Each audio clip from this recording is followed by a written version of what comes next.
Stop. Just for a second. Feel the weight of your own ambition pressing down on you. That's not motivation. That's a transaction going wrong. Scan your to-do list. Check the clock. You're not climbing a ladder. You're powering a treadmill for someone else's empire. Why? The foundational deception you accepted is the equation of sweat for success. It's false. The world doesn't elevate the hardest worker. It elevates the one who wrote the rules.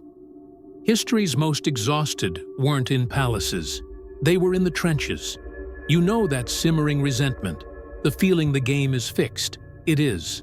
But there is another way. A path of calculated influence, not mere effort. A path where you stop being the resource and start being the source. This is a mental revolution against the religion of the grind. Let's start by interrogating your most sacred asset, your focus. The machine views your attention as a free river to be diverted to its mills. Give it your all, they urge. But crucial question, who benefits from all? You're left with scraps. You return to yourself depleted. This isn't a mistake. It's a feature. A tired mind is a manageable mind. It doesn't question authority. It's too occupied putting out fires. Real authority doesn't come from visible frenzy. It comes from unseen reserve. Look at those who hold real sway. Are they scrambling? No. They operate from a place of quiet. That quiet isn't idleness. It's a tactical advantage. All real insight emerges from calm, not chaos. The performative busyness celebrated online, it's theater for an audience of one, the status quo. You must protect your mental space like a vault. Every bit of your energy must seek a deliberate return. Action without advantage is just a negotiated surrender. Why does pausing feel illicit? Because you've been programmed to venerate the struggle. You've confused being drained with being dedicated.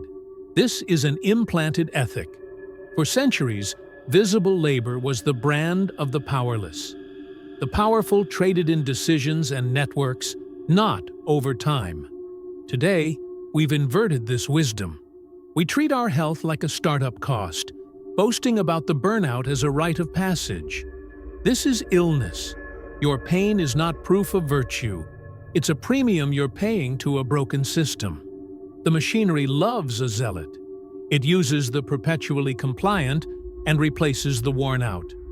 You are interchangeable. Your position would be listed before your family was notified. So why are you the offering? Now, a paradoxical prison. Being too good.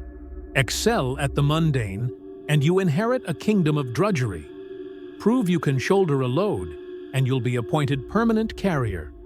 You morph into the organizational mule. The strategic intellect masters deliberate underperformance in low-value arenas.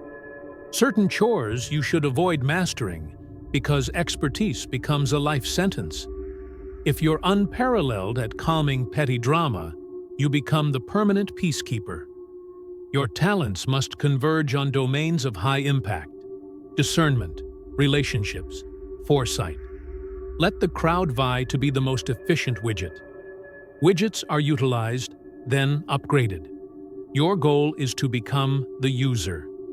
This demands a radical reassessment of your own price. You must cultivate the ability to state, "This doesn't align with my focus," not from arrogance, but from a clear-eyed appraisal of your trajectory. Think of the fable of the river and the canyon. The river is all noise and motion, crashing against rocks, wearing itself down to reach the sea. It is relentless, visible effort. The canyon is motionless. It allows the river to carve its path, defining the landscape for eons. The grind is the river, expendable, constant, shaping nothing for itself. The designer is the canyon. You've been conditioned to be the river in a world where canyons endure. Instead of working harder within the existing frame, the designer befriends the framer. Instead of trying to produce more, they shift the definition of what matters. This is the essential fraud, the faith that more input yields more output. You can channel a torrent of energy into a desert and harvest dust. Or you can locate the keystone, apply minimal force, and watch the arch hold. That's leverage. Your objective is to sever the link between your personal toil and your tangible outcomes. As long as your income is directly tied to your hourly strain, you are a rented tool. What fuels this compulsion to always be in motion? Because stopping means facing the blueprint of your current life. Constant activity is an anesthetic for deeper dissatisfaction. We parade being overwhelmed as a badge of false significance. But being needed is not power. A bolt is needed. The architect who specified it holds power. You must cure this compulsion. The thoughts that shaped civilizations came from solitude and deep thought, not a cleared notification list. Your brilliance is suffocating under an avalanche of the urgent. You must become a merciless curator of your cognitive resources. Execute fewer actions, but let each be surgical in its precision.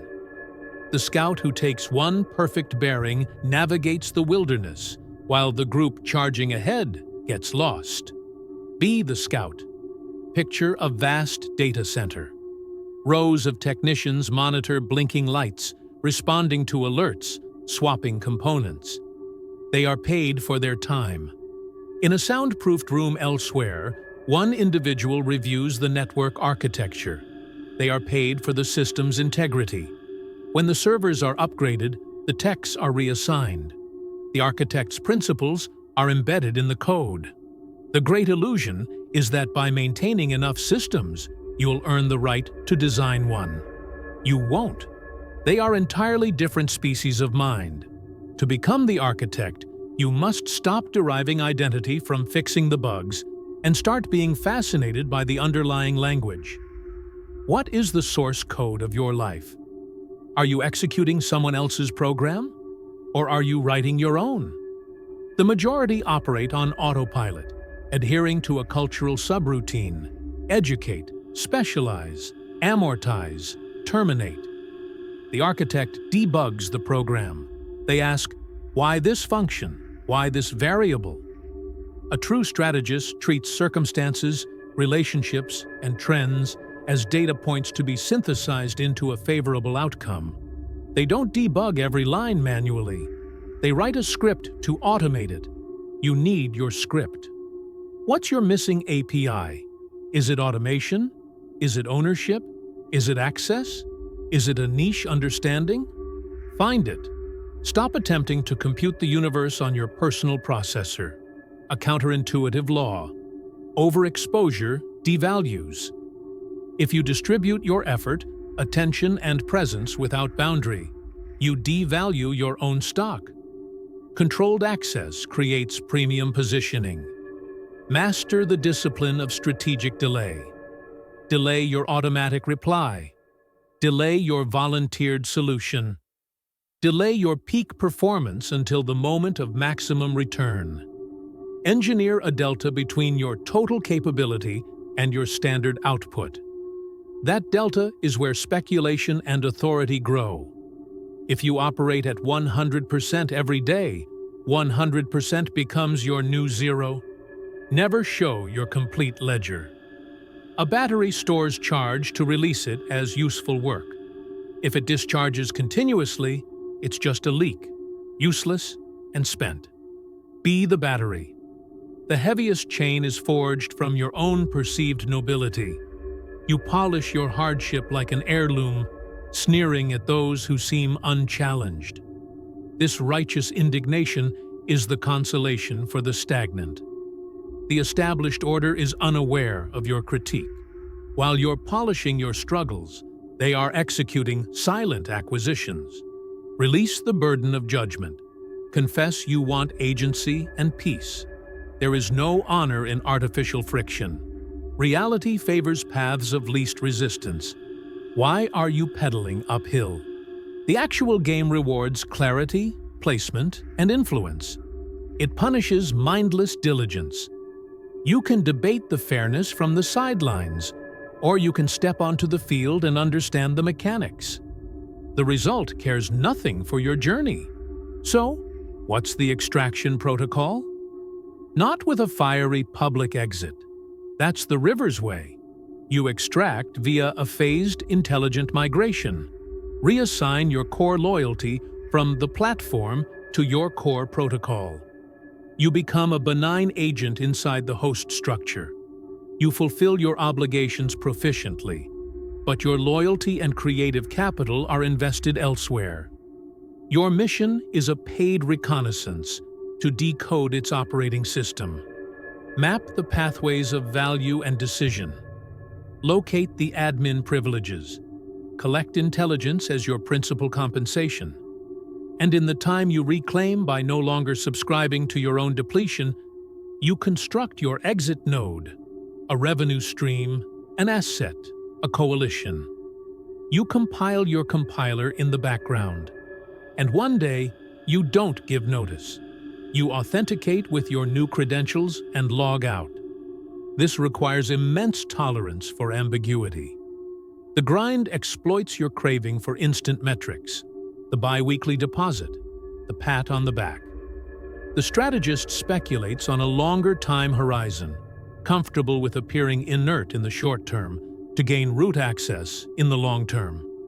Can you withstand the ambiguity? Can you develop in the dark? Most can't. That's why the pen, with its measured rations and familiar walls, seems secure compared to the uncharted territory. But the territory is yours to map. You've been optimizing for local effort. The true optimization is for systemic leverage. Hard work is a subroutine. You don't run the debugger constantly. You invoke it when needed, then close it. Close the debugger. Open the source file. A paradigm shift is occurring. The contract of the obedient executor is void. We are moving into the age of the sovereign operator. Relevance won't go to the quickest clicker or most durable lifter. Algorithms own those domains. It will go to those who can interpret signals, model systems, and allocate attention strategically. The agitation you felt at the beginning? Don't dissipate it. Compress it. Let it crystallize into a cold, directed catalyst for your development. You are done being a data point. You are initialized to be the programmer. But anticipate resistance. The instant you reduce your idle processes, the system will flag you for low performance and inject guilt. It will attempt to reboot you into its standard operating mode. This is the integrity check.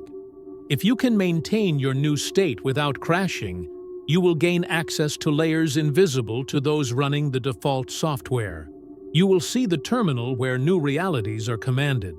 But seeing the terminal and writing the commands are distinct. Commanding requires syntax not taught in the manual. If this has altered your perception, know this is only the user interface. The kernel-level functions operate elsewhere. If this connected, please like the video. It directly fuels the channel, Dark Narrate Hub. For those prepared to move beyond the GUI and interface with the deeper logic, the connection is established behind the Join button. The root directories aren't on the public drive.